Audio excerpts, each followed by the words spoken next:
Welcome inside episode 631 of the Locked On Senators podcast. I'm Ross Levitan on the outskirts of enemy territory in Winnipeg, Manitoba, alongside Brandon Piller down in Buffalo, New York. We'll get to why in a moment, but this is the official kickoff to season 4 of the Locked On Senators podcast. We're back to 5 shows a week. And Pillzy, your boots on the ground where the games are going on. I'm going to be there for the final game of the 2022 Prospects Challenge here in Buffalo for the Sens versus the Sabres. And hopefully, Ross, they can leave this tournament with the W. And leave the tournament healthy. The game against Montreal, 3 injuries. We'll get into all that. Plus, some Sens prospects overseas are already dazzling with highlights. Abracadabra. Let's get into today's show. This is the Locked On Senators podcast, your team every day. Locked On Senators, your daily podcast on the Ottawa Senators. Part of the Locked On Podcast Network. Your team every day.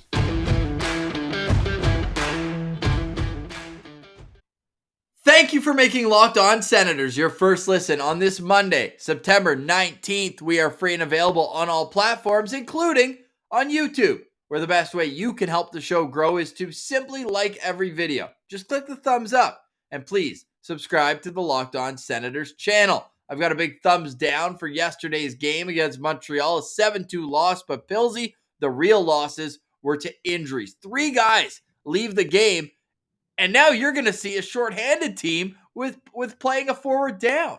Yeah, Ross, I did not bring my skates and equipment, though, so I'm not going to be hopping on the ice. Oh. I don't know where I would fit in on this lineup. I want to give these other kids a chance to shine, so I'm going to leave it at that for now. But yeah, the rookie tournament or prospect challenge, whatever we're calling it these days, has not been kind to the Senators in the past. And then 3 guys going down, and 2 of them, like big parts of this team's future in Zack, Ostapchuk and Viktor Lodin. So you hate to see that, especially with Lodin. He's just kind of getting comfortable with North American game here. And then Zack Ostapchuk, obviously he won't be playing in Belleville. Either he has to play in Ottawa or he has to go back to the Dub. But you don't want him to start either season injured, especially he could have a good training camp and maybe get a cup of coffee those 9 games up in the NHL's little sample there. So hopefully for Ostapchuk, it's not nothing too serious here. And when you look at the rookie tournament as a whole, the game against Boston on Friday was one where you're like, okay, I guess it's fine. They lose 5-4. There's a couple things I'll get into that I didn't love, but as a whole, you avoid major injury, although Shane Pinto did leave the game briefly after taking a puck to the collarbone. We actually did a live watch along second and third period. That's available on replay over on YouTube. That's why you got to keep that notification bell on. We saw that the games were being streamed, but with no commentary, so why not hop in and chat with the Sens Central citizens? But Pillzy, that 5-4 loss against Boston was the first time in exactly 6 years that the Sens rookies lost a game. So it doesn't have an effect on what we'll see in the regular season, believe it or not. But we would like to see them leave this tournament as healthy as they can. Viktor Lodin looked like an upper body injury. Seemed like a bit of a headshot. Troy Mann was saying this Arbor Jack guy. I hope I don't have to say that name too often. That kid, pretty dangerous out there, I would say. Same guy who took out Crooker last year, although Crooker was the first to admit it. The hit on him, unfortunate, not dirty. Yeah. I don't know about the hit on Lodin. You could say it's a little late. The hit on Latimer a little later. Maybe it's a bit late too. And then he got challenged. You got to kind of give the kid some credit. He stood up for himself in that fight pretty well. But as an opposing fan, we kind of have to hate him. Yeah, I'm definitely not a fan. And I'm not even going to try to pronounce his name. I disavow him on this show. So we won't even go there. But yeah, okay. That is that's tough when this is happening in the rookie tournament. Like, you know, you got to give props to him. He's obviously trying to make a good impression for the Habs coaching staff and undrafted kid, eh? Yeah, so you got to try to go think outside the box when you're trying to really make yourself pop there. So that's what you got to do. But really, we're hoping Lodin and Ostapchuk are okay here, because that's so unfortunate if this ends up really kind of having a ripple effect on the start of their seasons. Yeah, so the Sens will play a man short to finish off the rookie tournament, but they'll have a seventh man in the crowd in Brandon Piller. We'll get in a little bit more of the rookie showcase coming up, but I wanted to hit everyone with the schedule for the Ottawa Senators training camp. That's coming up rather quickly, Pillzy. We are 5 days away before the Senators' first game, and they know us so well. The schedules have finally figured it out. And thank you to our friend at Frank Senators, I should say at Sleep and Baker, but Frank Senators for scheduling a doubleheader, a split squad game to kick off preseason on Saturday. Ooh. That's pretty sweet in Toronto. Yeah, that's not bad. You love to see that. That way, a lot more players will get a chance to get in these games here. So, yeah, hopefully the preseason goes a little bit better than the preseason for your Ottawa Senators. Yes, and from a health standpoint and the final score, I mentioned the one against Boston. Well, it was 7-2 against Montreal the other day. Tuesday, the Sens charity golf tournament will take place. Wednesday, medicals. Thursday, training camp opens. Friday, another on-ice session. Saturday, 2 preseason games. And then Sunday, if you're in the Ottawa area, go check out FanFest at the CTC. Basically, they turn it into a Sens-themed amusement park. Lots of little booths here and there, autograph signings, photos, you name it. It's all good fun there at Sens Fest. And I believe you can get tickets on Ticketmaster for the low price of free. So Ooh. get those while you still can. While you're on the internet and buying tickets, why not double check, because we're trying to reload once more. We've got 750 tickets, Pillzy, already sold with the LOSP discount, which is basically free.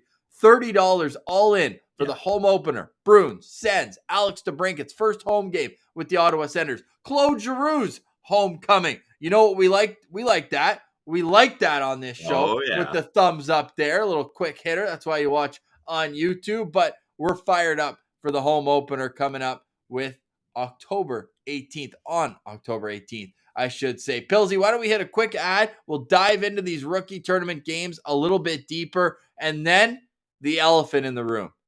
Alex Formenton, still without a contract, still unknown what's going on with the Hockey Canada investigation, but also Pierre Dorion said they were working towards an extension when he was on TSN 1200 a couple weeks ago, and he circled September 20th. So now we're officially in holdout season.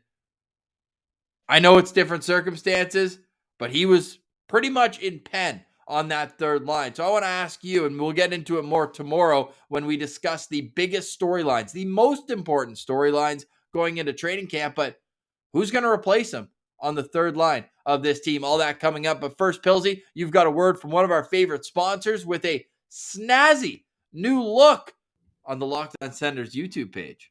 Yeah, if you're on YouTube, you get to see that nice new logo at the bottom there from our friends at BetOnline.net. Guys, I'm in Buffalo to watch the Ottawa Senators versus the Buffalo Sabres, but I'm also here to watch the Buffalo Bills up against the Tennessee Titans. I'm fired up for that, and I'm going to be checking out BetOnline.net to get in on some of the action for that game, because it's not just hockey. They got football, basketball, baseball, golf, boxing, UFC, whatever you want, they got it at betonline.net. It's your number one spot for all your sports betting needs. That's why it's the trusted online sportsbook of the Locked On Podcast Network. It's the best spot for all your sports scores, podcasts, and news this season. Head to the website today or use your mobile device to learn more about the trends and action. Guys, it's betonline.net, where the game starts.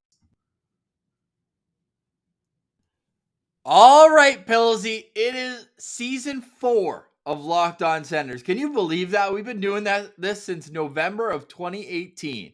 Yeah, and Ross, perfect time to direct people to @SensCentral on Twitter. You found what is believed to be in the archives of Locked On Senators / Sens Central, making sense of the Sens history, a photo of us and our boy Parley way back in the day. I had no facial hair. I didn't have 20 pounds of a gut on me like I do now, and we were looking pretty fresh back in those days. Yeah, pull this one up. That's a good throwback here. Well, you can also tell that it's like I think this was our first outing when we started at school together. So it was just funny. And you could tell like we didn't even know each other very well. Parley's a little nervous back there too, but 6 years ago. Wow. Crazy, right? I know it's been quite the journey, and we're looking forward to making new memories this season from the home opener. We're going to try to do an away Sens Central meetup at some point this year, and maybe playoffs. We got to win a rookie game first. Yeah. Oh my God. Honestly. Yeah. And hey, that's the beauty of me being here. Hopefully I can get the boys fired up here. It didn't look like the crowds were very big at the arena here in Buffalo. So hoping to make some noise here. Tickets were only $12. So I figured I'm already going to Buffalo for the Bills game. I headed out a night early. That's why I'm a little tired waking up. It was a late night here in Niagara, but I'm here early. I want to get across the border before everyone else. I'm fired up for a good sports day all around. Yeah. Full disclosure, 7:15 a.m. recordings. Tough start for me. I had a couple mulligans, couple breakfast balls on the intro today, but hey, we made it here, and hey, the Sens made it to the final game. Should note both goals in the 7-2 loss scored by friends of the show. Yes. Carson Latimer and mayor. Angus Crookshank. Crooker. So great to see Crooker get some love from his coach too. Troy Mann mentioning his leadership really stood out. They put the A on his jersey. I messaged him after the game. I said, I called your goal. Levy Locke is back. Said he absolutely loves that, and he's feeling good out there. So we like that to see for Crooker. Could he be a guy who gets that spot on the third, fourth line, whatever you want to call it, that energy pest role? He's shown a bit of offense too, but love to see Crooker get on the board. Crooker scored one more goal than the first overall pick did in yesterday's game. I mean, it's hard to throw chirps when you lose 7-2, but I just remember how dominant Brady Tkachuk was in his lone rookie tournament, and I'm sure Habs fans were like, hey, Slafkovsky, we know you're 238 pounds, but where are you on the ice? Didn't really notice him much. I noticed Owen Beck, who I was a big fan of in the draft process. I noticed him a lot more out there. He was really taking it to them. But the Sens D-zone coverage was just awful. That was bad performance all around. Couple goals on Mando I didn't love. Couple goals on Sogard on Friday that I didn't love. I had a little Fringlish tweet there where the goaltending was not good, set cement. I mean, there's no real two ways to put it, but the defense didn't really help them out either. I thought that was almost, and it sucks to say this because you only have so many opportunities for this whole rookie tournament, but that was a burn the tape type game. Yeah, it's early in the year for burn the tape type games, but hey, we'll toss some gasoline on that one and walk away from that with a quick match throw in the background there. But Ross, I want to pose this question to you: who do you think is going to be the goaltender for today's game? I think they might even just go with Robillard. Like at this point, don't even risk injury to one of those guys. Yeah, and give the kid a chance. So and a lot of people were saying like you got to give Sogard another chance to bounce back. Maybe you think the same for Mando, but I think maybe you just let them eat those. And when preseason comes around and training camp comes around, that's when they can kind of get back on the horse and start feeling better about themselves. Because yeah, those were tough games for the Tendies, that's for sure. Both friends of the show, and we're hoping the best for them. They're good dudes and a lot of potential in the crease there, but tough start. Very tough start for the whole team. The only guys that looked really good throughout this whole weekend, I mean, Pinto, dominant, puck control, scored a goal in his lone game, came back. Two goals, Don't sell the guy short. Sold him short, exactly. And then Jake Sanderson, smooth criminal, that guy, just bringing the puck up. And I love, is there a more perfect fit? I mean, we were both reading Ian Mendes' article this morning. Like, Wade Redden is the perfect guy for him to learn from when it comes to how he should play at the NHL level. Like, calm, great first pass, not very many mistakes early on in his career. I know Wade Redden, by the time he left, fans were ready to see him go. Of course, tough when you pick him over Chara, and then Chara goes on to win the Norris the next year. But all that to say, it's a good fit, I think, for Wade Redden to be the guy teaching Jake Sanderson. Beyond that, not a whole lot of Sens Central standouts. Cruikshank for sure, but Tyler Boucher had a few moments in the first game. Didn't love the penalty, was kind of strange in the second one. Habs score right away on the power play, make it 7-2, but like he beat out the icing. So it was just kind of a good effort play. And if the whistle hadn't gone, it wouldn't have been a penalty. The only penalty was for hitting him after the whistle. And they both went back and forth. The other guy popped him in the head twice. It was a bit of a gong show game. And that's what you get with these rookie tournaments. Coming up, I'll get into my little bit of I don't even know if it's a hot take. I guess more of an idea. And one of those ideas where I'm not going to have to execute it. So it's a great idea. But I can understand why it's easier said than done. But what do you think of these rookie tournaments as a whole, Pillzy? Because it seems like teams aren't really utilizing them to see their top prospects. It's really more for the depth prospects to potentially make a name for themselves. And that leads to injuries with guys running around a little bit more than you typically see.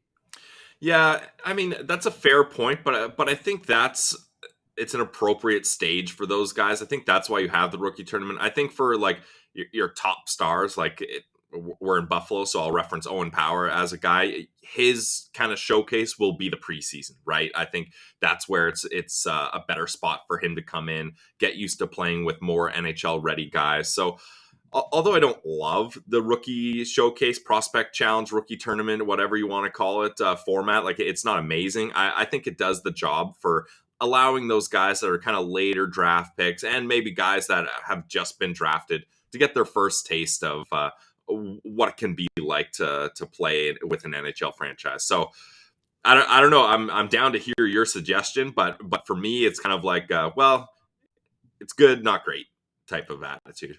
Coming up right after a quick break, I'll tell you what my suggestion is for the rookie showcase, and it involves having the European prospects and potentially even the NCAA guys eligible because as it stands now, their seasons have already started, and a lot of them are already making big impacts overseas. Stay tuned. All that coming up on Locked On Senators with Ross Levitan and Brandon Piller.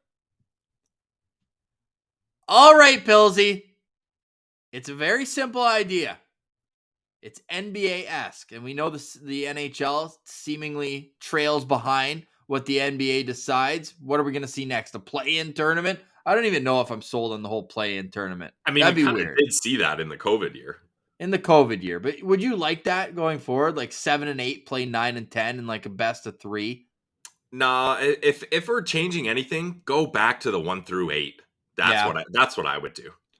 Yeah, no, that's fair. But what I'm getting to here is the NBA does a summer league every year where they bring in all the best players that they have, which is a bit different. I get it. It's different. NBA, smaller roster sizes. This is more like young guys trying to fight for those final 3-4 spots on the bench throughout the year. But there are the first round draft picks are all there from the year before. So you do get that bit of hype. And they play like a 2 or 3 week round robin tournament. And then there is a championship round. There's a trophy. There's money that's handed out to the winners. And all the real, like it's all in Vegas. And all like the big time players, they're all coming in and watching. They're sitting courtside. They've made like a whole atmosphere around it. It's televised. Like the NHL Network pretty much does reruns all summer. How good would it be to get 2-3 weeks? Now all scouts are listening to this, be like, no, that's like our 2 weeks off all year is the end of July and start of August. But I just think that there's this window of time where sports are at such a premium in the middle of the summer where we're sitting down for appointment viewing of tennis, you and I. And we're just like, hey, like, can we get some hockey, please?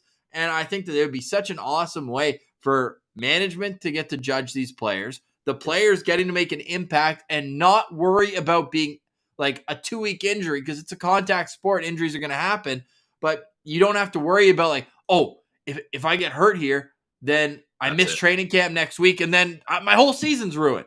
No, you'll have a proper recovery time after this tournament. And what my process is, so you have the draft. After the draft, all the players go to each town and they do their development camp.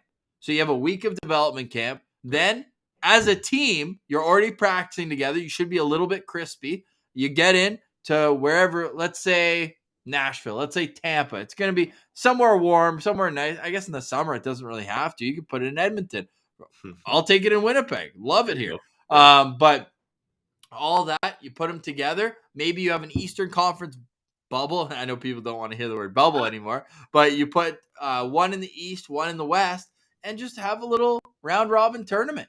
Maybe each team plays each team once. So that's like 12 games. Play 12 or 13 games, and then the top 4 teams, you have a semifinal, a final, you get a winner, and away you go. Yeah, I mean, it's definitely a good idea. I think the biggest difference is the roster sizes that makes the summer league so much more attainable in that sense, and the fact that although I'm not about to say NBA is a totally soft sport, it can get gritty out there, but nobody's chucking knucks out there, so and throwing big body checks. So I think that's where when you start stretching it out, you got more guys coming in for longer periods and more contact. I think maybe you run into some problems, but I think there's something to be said there. Like it's like we don't even have audio for these streams, so like if we can do anything to bump up the production value and the hype for these games, I'm all for it. Well, there's like 35 prospect tournaments. And yes, I'm aware there's only 32 teams. Like I was watching the Jets Canucks rookie tournament, and it's 1080p, full audio, 3 cameras. Like the difference in quality for each of these tournaments. Why not just streamline? Yeah. Wouldn't they like save money if everyone's in one place?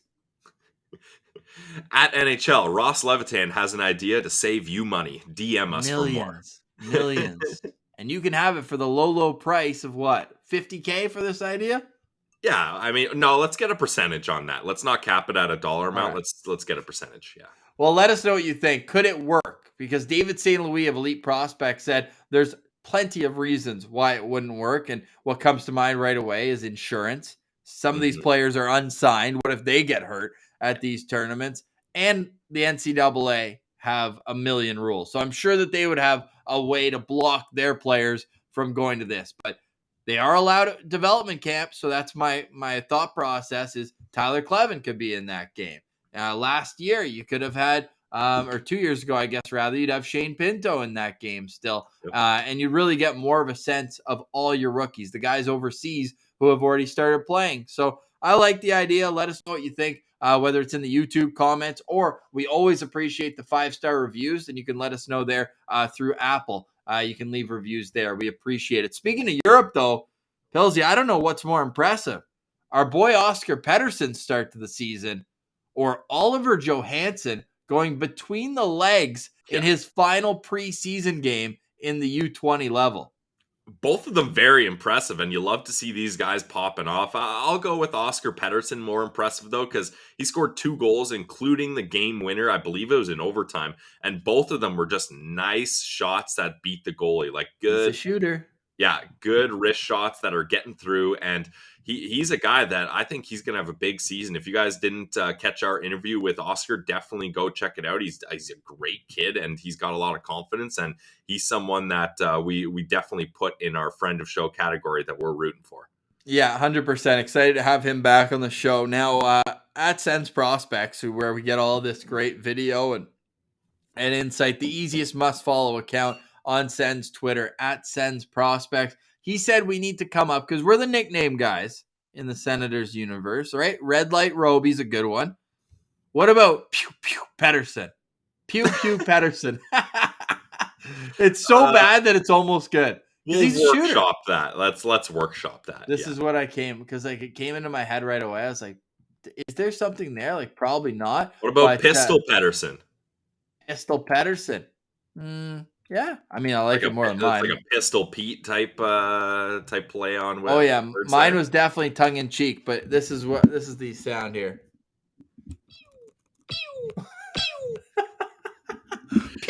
That's like the Star Wars video game noise when they're shooting their laser blasters. Yeah, 100%. Well, hey, whatever it is, it's contributing to goals, and we love to see that. Remember when he told us his teammates used to get mad at him because he wouldn't pass it? It's like, well, when you got a shot like that, you got to use it. So Pettersson has goals in back-to-back games with Rogla's J20 team, so he's still playing junior hockey. Philip Nordberg's been called up to Hockey Allsvenskan from the U20s, where he had 3 Huge. points in 5 games. And Johansson has been called up as well to Timra. The only problem is that he played 2.5 minutes in his first game. We're on the Euro wagon here now with Johansson. I know that's just the thing. And I saw Tyler Ray at Defense Minister. He does a lot of great threads. If you guys don't follow him, check it out. He laid it out perfectly, being like, your first kind of reaction is, oh yeah, awesome. Our Sens prospects are playing up in better leagues. They're going to be playing up against men, better competition. That'll help their development.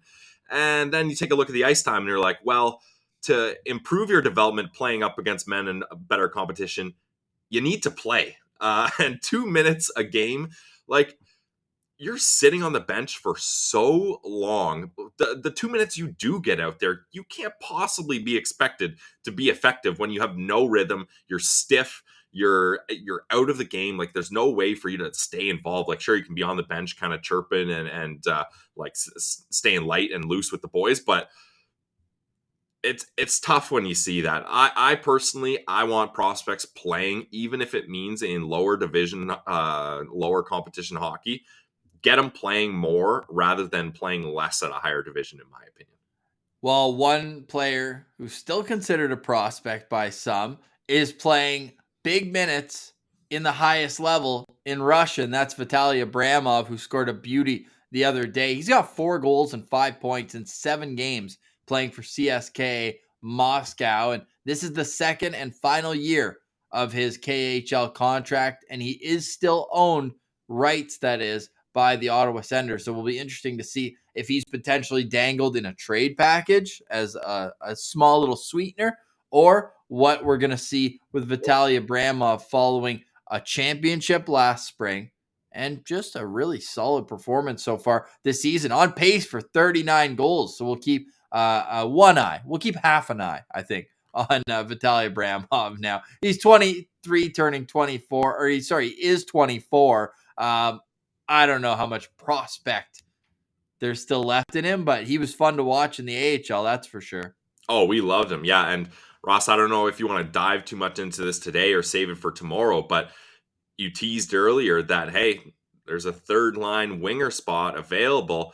Remember, we were talking about Abramov, Schlappick, and Balcers. These 3 guys, if they have an opportunity to play a third line winger role, they could really make some noise. Well, Schlappy, he gone. Rudolph Balcers, he's down with the Florida Senators.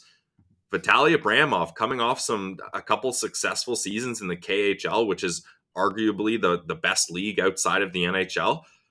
It's not too crazy to think that he could just slot into a third line role. And imagine a line of Abramov, Pinto, and Matthew Joseph. Sounds nice to me.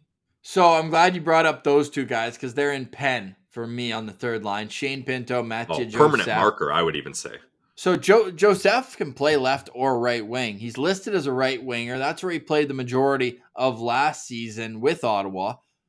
What I like about him, though, is as a left shot. I thought you were going to do another welcome there, Ross. I know. I was just holding on. Again, 7:30 in the morning, full disclosure. No, but left shot guy, you can play him on either wing. What my question to you is, and maybe we'll talk more about it tomorrow in detail, is who's leading the race going into camp? We know things can change, but there's lots of guys and lots of different types of fits. You could do one of those 9-game tryouts, Ridley Gregg, Zack Ostapchuk. You could do one of the prospects who's knocking at the door in an Igor Sokolov, a Roby Jarventi, Cole Reinhardt, maybe. Or you're looking at those tweener guys like a Jace Howerluck, a Tyler Mott, that sort of fit. I don't think Tyler Mott's a tweener guy. So, but I mean, tweener on the third line, like, because Mott you could play just as easily on the fourth line. I guess at that point, then you're looking at Parker Kelly as another option who can go up. I don't know. How do you handicap it?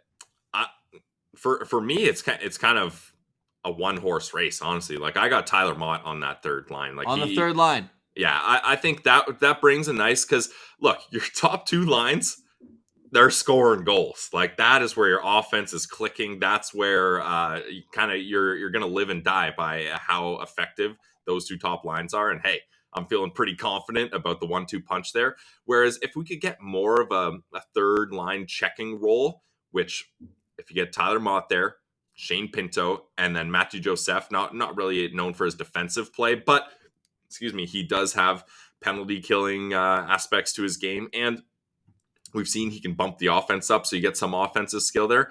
I think that's your third line. Like, for me, that's an easy decision right now. I think people are underestimating what Tyler Mott can do. Sure, he doesn't put a lot of goals on the board, but that's not his main responsibility. And we talked to John Chick of Locked On New York Rangers, and he told us some good things. And you love to see when fans of a player's previous team are upset when he's lost, when he's not on that team anymore. Vancouver Canucks fans were really sad that they didn't bring him back after he left to go to the Rangers. So I really think he's a guy that could play third line minutes comfortably, and I think he's going to be one of those players that DJ Smith has a lot of trust in and has no problem tapping him to go over the boards for another shift. Wow, way to take any discussion out of that one, damn it. No, let's hear your rebuttal. I'm coming in confident. I think that makes the most sense because I love the fourth line of Kelly, Gambrell / Casty, whatever you want to do there, and then Austin Watson. So I don't see the need to bump any one of those guys up. And Tyler Mott was, I think, like, it's so obvious. Like, Formanton was trending on Twitter when Tyler Mott was signed. It's so obvious that seems to kind of be the transition replacement piece. Yeah, well, Tyler Mott averaged 12.56 in his career over the last 6 years. And if we're not going to count the first couple while he was making his way into the league, since he became a full-time NHLer, this is a guy who's averaging just over 13 minutes a game, 13 and a half minutes a game. So to me, that's like a fourth line guy with penalty killing to his game. I just worry that throwing into a third line role, you might be asking a little bit more. I think people loved him because he was good for the role that he had. I think the more pressure you put on him, maybe it wanes a little bit, but at the same time, I'm kind of looking at it from a prospect perspective as saying this might be the perfect chance to play one of your prospects in a role that suits them. Not throw Igor in when there's 10 guys out with COVID and say, hey, go play on the fourth line and good luck to you. This would be a real opportunity to play with skilled players. So to me, I'm gonna say Mott has the inside edge to be on that fourth line. Okay. Over Kelly, even. Now, injuries happen, changes happen through training camp. Kelly's gonna play a lot of NHL games this year. That to me, and Kelly, correct me if I'm wrong, but Kelly does not need waivers this year. He's on a two-way still. Next year is one-way kicks in. Yes. So there you go. No, but he might actually still need waivers because it's a certain amount of games played. No, okay, no, he's not at that threshold. Yeah, perfect. So this would be a guy it's easier to move, whereas with the fourth line, like Mott, Kaslik, and Watson seems all right to me. Definitely. I'm more just talking myself into a bit of a training camp battle. I'm leaning towards agreeing with you, but I do think Joseph, Pinto, and Sokolov would be a nice little way to start the season. And you said the top two lines are going to score. Well, why not add a third layer to that? Now, I just want to see what Soko can do with a little bit of offensive potential alongside him and then move things around from there. But certainly the identity of this team, and DJ Smith likes having that hardworking mentality. I wouldn't be surprised if he does put Mott there and then goes with that as like, okay, they're just going to be a pain in the ass to play against, and any offense is just kind of bonus. But that's one of many storylines going into this Ottawa Senators season. We've covered a lot of them throughout the summer, but tomorrow we're going to have them all organized in a nice, easy to digest piece. What are the most important storylines to you? Pillzy, I'm going to kind of flip it. What do you think the most overrated storyline is going into next season before we talk about the ones that really matter?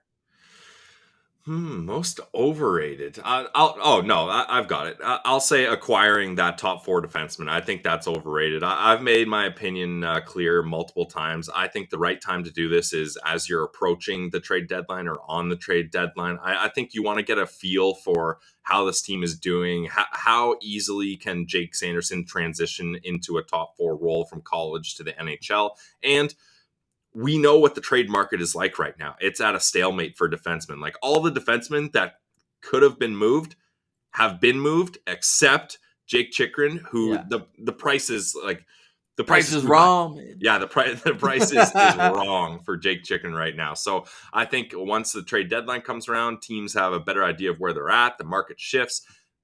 If the Senators feel like they're at a position where they can get rid of some future assets to get a rental, I think that's when you start looking at that type of move. So I'll say that's an easy answer for me. Actually, the overrated story is acquiring a top 4 defenseman. We saw that 1 week where all the defensemen got traded, right? Uyghur got traded, Marino got traded for Ty Smith. Like all the defense were flying around, and then radio silence. Yeah, because I mean that was kind of it, right? Like, and there's no really good defenseman left on the free agent market that would make sense. So, yeah, I think that story is closed for now. All right. Well, until it opens back Wait, up. let me flip it to you. What do you consider the most overrated storyline? Who's going to be the number one goalie? I think fair. I think they're both going to play games. I think that it's just a matter of letting that competition battle itself out through training camp. It's going to be one that I'm interested in watching, but I don't think it's important that one guy grabs the crease. I think if they're both playing good, it's better for the team. And that way, I've already made it known. I already know my first 3 games. I'm starting Forsberg in game 1. I'm starting Talbot in Toronto. Little hometown taste for him. Little rivalry taste in his first game on the Saturday. And then Tuesday, I'm back to Forsberg. He was so elite in the home opener last year. Regardless of the results? Yeah. Okay. Yeah. And then I run from there. So that's how I'm lining up. It's a 5-game homestand. They're both going to play. So I think that it's important to start it out, get them both 1 game right off the bat. Buffalo, Forsberg, Talbot, Toronto. And then, I go back to Forsberg. I mean, if Forsberg's brutal and Talbot's unbelievable, maybe I think about it. But if they're both decent, then I go right back to Forsberg. But I don't think they need a number 1 guy to just lock things down, play 60 games. I think that healthy competition will only help this team going forward. Lastly, before we go, and we're going to get into the real important storylines on tomorrow's Locked On Senators, 5 days a week on all your favorite audio platforms and on YouTube. We are continuing the Behind the Blog series before we change to our season previews. 1 more weekend coming up. The OG of the Sens blogging community will join us at Sens Chirp. He's already a friend of the show. We look forward to catching up with the Chirp. And then we got a couple balls in the air. We'll let you know when they fall so graciously right into our hands. But before we get to this weekend and our Atlantic Division previews, Pillzy, your boots on the ground today in Buffalo. Who is your locked on player of the game? I think I'm going to be locked on to Gannett. Troy Mann had a lot of good words to say about Gannett as well when he was talking about Angus Crookshank. So, and now with no Jake Sanderson there, he's kind of like the top guy. I would even say over Thomas Hamara right now as far as things stand. So I'm going to be locked on to him for sure. And Crooker, Crooker's the best, and for him to score that goal and to be feeling good now, I'm going to be really watching him, especially with no Lodin, no Ostapchuk. The other kind of top 6 guys are going to have to lift a little bit more weight here. All right, keep an extra on Tyler Boucher for me. My locked-on player to watch. He has 1 goal in the tournament, which is 1 more than Juraj Slafkovsky had in all 3 games. So for Habs fans throwing out, 10th overall pick, well, did more than your first overall pick. So let's just leave it at that. I can't bother getting into the discourse online and getting mad at Habs fans in the preseason. We got to save that. We got to save that for down the stretch. Like in April, that's when it's all bets off. That's when we have some fun. But September, you can't get mad in September. Just mute, block, do all that on social media. I'm growing up right before our eyes. Pillzy? Yeah, look at you. Just staying out of the mud, staying clean. I like it. 3 and 4 years ago, or seasons ago on Sens Central, we would not be talking like this. The 30s have softened me. Yeah, you're getting old and docile in your age, eh? No doubt. Hey, still a lot of value content over on Twitter at Sens Central. You can check out the show there and on Instagram, lockedon.senators. Pillzy's rocking the Sens Central Citizen t-shirts. Merch coming soon. Yes. To a online store near you. Stay tuned for all that. We're back to 5 days a week, and I'm fired up about it. If you're fired up about it as well, head to Apple, write a quick review, 5 stars, bang, goes a long way. And then, bingo, bango, bongo, head over to YouTube, smash the subscribe. And this is the time of year where a lot of people are just starting to get back into the groove outside of what summer brings. And for a lot of people, that means pushing hockey to the periphery. Well, be a friend, tell a friend that they can stay locked on Senators 5 days a week. And then you guys can have something to chat about too, to let them know about all the interviews that they missed throughout the summer. And they can go back, get caught up at their leisure, always available on demand on your favorite podcast app and on YouTube. Pillzy, enjoy the game today. Any final words? Go Sens, go. For Brandon Piller, I'm Ross Levitan. We'll chat tomorrow. This has been the Locked On Senators podcast, your team every day.